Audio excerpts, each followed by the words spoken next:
For instance, in 2024, my brother, Alec, pushed for a harvest date, very strongly about it.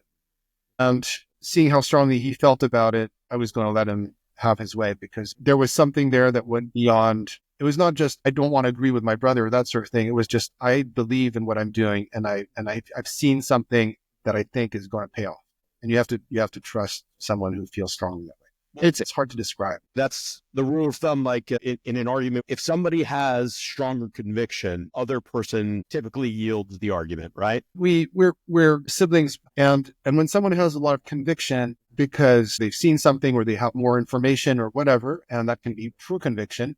But let me tell you, in families, sometimes people disagree just because they want to disagree. And I see that all the time with colleagues. And the person who has the most conviction sometimes is just being a douche. And it's very important to have family where people have respect for each other and are willing to hear the other person's position. You've got someone who's willing to detach themselves from the emotion and say, okay, in my professional opinion, not my symbol thing. So Alec, he wanted to harvest earlier or later? Later.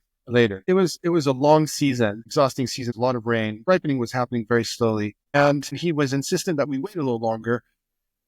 And I realized that he pointed out that I was perhaps just wanting to get over with this very long season, ready to pack up and get done. But he did that nicely, not just, Jeremy, I think you're ready to cut corners. But he pointed out in a way that I just said, you know what, you're right. I should exercise patience here. And that was the right direction, the decision. Ultimately, I'm very pleased with the wines we got this year.